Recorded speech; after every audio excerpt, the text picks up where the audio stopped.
الخبيصة من الأكلات التراثية اللبنانية، قديمة كتير ومشهورة كتير ببيروت، مكوناتها جدًا جدًا بسيطة، وأنا أكيدة إنه متوفرة بكل بيت.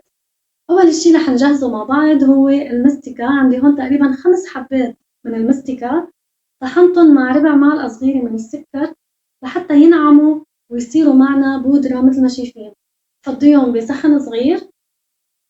شوفوا كيف صاروا معنا كتير ناعمين، خليهم على جنب.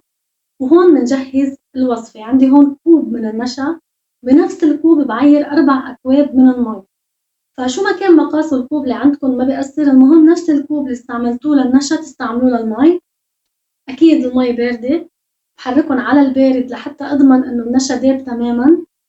بعدين بحطن على النار، وأكيد مع التحريك المستمر ما بشيل إيدي من التحريك أبداً لحتى ما يكتل معنا النشا، لأنه إذا شلنا إيدنا من التحريك النشا رح تنزل لتحت ورح تجمد ورح تنتزع الوصفة كلها. فمنضلنا عم نحرك فيها لحتى يصير القوام كريمي وتجمد وتتقل وتصير عنا بهيدا الشكل. شوفوا كيف تقلت وصارت معنا بهيدا الشكل. مجرد ما تقلت بضيف عليها كوب ونصف من السكر. طبعا نفس الكوب اللي عيرت فيه النشا والمي بعير فيه السكر، ودغري بحركهم مع بعضهم. وشوفوا كيف دغري صار القوام خفيف وشوي شفاف.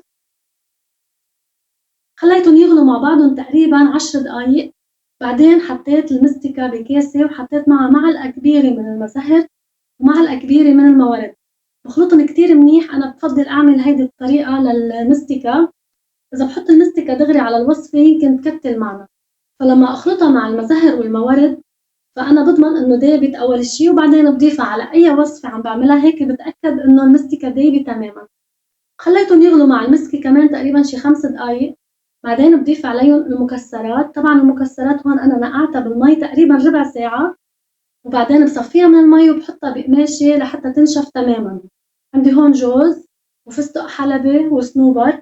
طبعاً أنتوا بتحطوا أي مكسرات بدكم إياها، وهي الوصفة الأصلية بحطوا لها بس جوز، ما بحطوا كل هاي المكسرات كلها.